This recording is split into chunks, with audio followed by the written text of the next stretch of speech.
नमस्कार मैत्रिणींनो, पुन्हा एकदा आपल्या ह्याच्या छानशा व्हिडिओमध्ये मी मोनिका तुम्हा सर्वांचं खूप खूप स्वागत करते।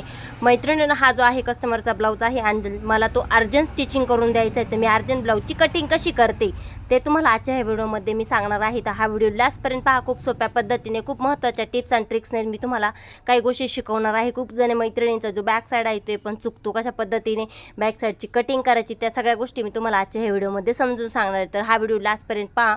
आणि ज्या काही माझ्या मैत्रिणी नवीन आहेत आपल्या चॅनलवरती किंवा जे माझा हा व्हिडिओ पहिल्यांदा पाहतात त्यांना माझी रिक्वेस्ट आहे की तुम्ही हा चॅनलला काय करायचं आहे, सबस्क्राईब करून ठेवायचे आणि ह्या व्हिडिओला खाली हाताचं जे बटन दिसेल ते तुम्ही लाईक करायचे, जेणेकरून मी नवनवीन व्हिडिओ टाकेन तेव्हा ते सगळ्यात अगोदर तुमच्यापर्यंत पोहोचतील। आणि सगळ्यात महत्त्वाची गोष्ट म्हणजे मैत्रिणींनो, तुम्ही पाहू शकता मी हे पॅटर्न घेतलेले आहेत। हे पॅटर्न मी काय करते, खूप साऱ्या साईजनुसार हे पॅटर्न मी कटिंग करून ठेवलेले आहेत। म्हणजेच हा जो साईज आहे मी 31 ते 35 म्हणजे आपण 32 साईजसाठी यूज करू शकतो, 34 साईजसाठी आणि कधी कधी आपण 36 साईजसाठी हा जो पॅटर्न आहे, ही जी कटोरी आहे ती सुद्धा आपण यूज करू शकतो। आता हा ब्लाऊज किती साईजचा आहे ते पण मी तुम्हाला सांगणार आहे। सर्वात अगोदर आपण काय करूया, जी बॅक साईड आहे ती कटिंग करायला सुरुवात करूया। सर्वप्रथम मी बंद बाजू माझ्या बाजूने घेतलेली आहे आणि बंद बाजूकडून ब्लाऊजची उंची घ्यायची। आता ह्या ब्लाऊजची तयार उंची 13 इंच आहे, तर मी 14 इंच घेतलेले आहे। तुम्ही पाहू शकता ह्या पद्धतीने 14 इंच उंची घेतल्यानंतर आपलं जे शोल्डर आहे ते 5.5 इंच घ्यायचं शोल्डर। आता हा जो ब्लाऊज आहे मी तुम्हाला आता सांगते किती साईजचा तो ब्लाऊज आहे। तो पुन्हा एकदा 5.5चा एक पॉईंट टाकून घ्यायचा। त्यानंतर मोंढा आपल्याला 5.25 इंचाचा घ्यायचा आहे, बॉक्स तयार करून घ्यायचा। त्यानंतर मोंढ्याचा आकार आपल्याला 1.5 इंच वरून द्यायचा आहे पाठीच्या। आता आपले छाती घडी, आता हा ब्लाऊज किती साईजचा आहे ते तुम्हाला अगोदर सांगते।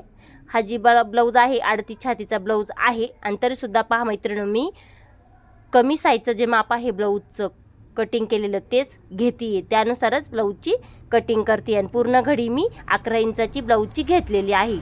त्याच पद्धतीने आपण जो बॅक साईड कटिंग केला, आता आपल्याला फ्रंट पार्ट कटिंग करायचा आहे। मी अगोदर काय करते, हा जो साईड पॅटर्न आहे मी एकदाच कटिंग करून घेतलेला आहे मैत्रिणींनो।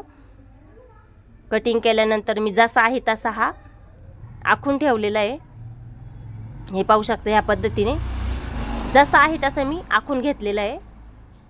आता आपल्याला जर कमी वेळेत कस्टमरचं अर्जंट ब्लाऊज आलं तर आपण कसं कटिंग करायचं ते मी तुम्हाला लास्टपर्यंत मी सांगणार आहे मैत्रिणींनो। तुम्ही ज्या अगोदर मी जे सांगते, मी ज्या पद्धतीने ब्लाऊजची कटिंग करते, कशा पद्धतीने करते हे तुम्ही पहा, कारण की मी तुम्हाला अगोदर हे पॅटर्न दाखवते ते कशा पद्धतीने, त्याच्यानंतर पुढची जी स्टेप आहे ती मी तुम्हाला दाखवणार आहे मैत्रिणींनो। हे जे पॅटर्न आहे ते आपण कशा पद्धतीने कटिंग केलं गेलं पाहिजे, हे पॅटर्न कसं आपल्याला कटिंग करायचं आहे ते पण तुम्हाला मी सांगणार आहे। बॅक साईडवरून सुद्धा आपण हा जो फ्रंटचा साईड पॅटर्न आहे तो अगदी सोप्या पद्धतीने कटिंग करू शकतो। त्यानंतर मी साईड पॅटर्न आखल्यानंतर आपण आता जी बाही आहे ती बाहीची कटिंग करून घेऊयात। आता ही बाहीची कटिंग कशा पद्धतीने करायची, सर्वप्रथम मी सरळ पट्टी आपल्याला खाली गोटसाठी तयार करून घेतलेली आहे। हा जो मापाचा ब्लाऊज आहे त्याच्यावरून बाही उंची मोजून घेतलेली आहे। बाही उंची 6 इंचाची आहे। आता 6 इंच बाही उंची घेतलेली आहे, त्याच्या नंतर 1.5 इंच शिलाई मार्जिन असं 7.5 बाही उंची घेतलेली आणि ही जी बाही आहे ती एकच बाही ठेवून मी प्रत्येक साईजची बाही कटिंग करत असते। हे पण तुम्ही खूप सारे व्हिडिओमध्ये पाहिलं असेल। तर मी 17 म्हणजे बाही कटिंग करत बसत नाही, हीच बाही कटिंग वापरून पॅटर्न तयार केलेला आहे। आता ही बाही कटिंग फाटलेली तरीसुद्धा मी तीच यूज करून तुम्हाला ब्लाऊजची जी बाही आहे ती कटिंग करून दाखवली। त्यानंतर ही जी कटोरी आहे ती 32 साईजला, 34 साईजला, 36 साईजला, आता तर मी 38 साईजला सुद्धा हीच कटोरी यूज केलेली आहे। का तर ही जी कटोरी साईज आहे 38, पण जी कटोरीची म्हणजे कटोरी आहे ती 34, 36 म्हणजे जास्त हेवी साईज नाही आहे कटोरीची, त्याच्यामुळे मी हीच कटोरी यूज केलेली आहे। त्यानंतर जी क्रॉसपट्टी आहे 4 आणि 3.5ची, आता 4 इंचाची उंची घेतली, रुंदी मी 11 इंचाची घेतली, पुन्हा वरच्या बाजूने 3.5 इंच अशी म्हणजे 4 आणि 3.5 इंचाची मी क्रॉसपट्टी पण तयार केलेली आहे। आता हे जे पॅटर्न आहेत अगोदर आपण ते कटिंग करून घेऊया मैत्रिणींनो।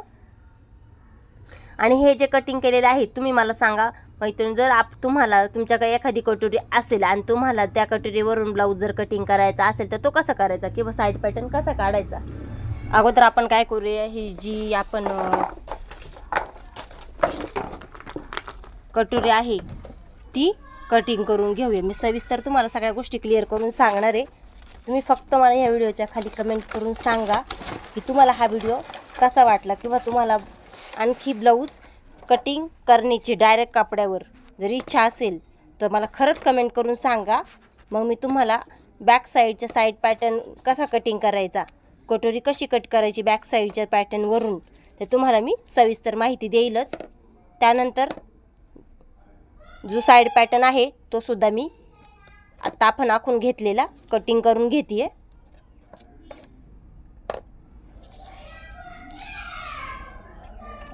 सगळे जे पॅटर्न आहे बॅक साईड आहे ती सुद्धा मी कटिंग करून घेणार आहे.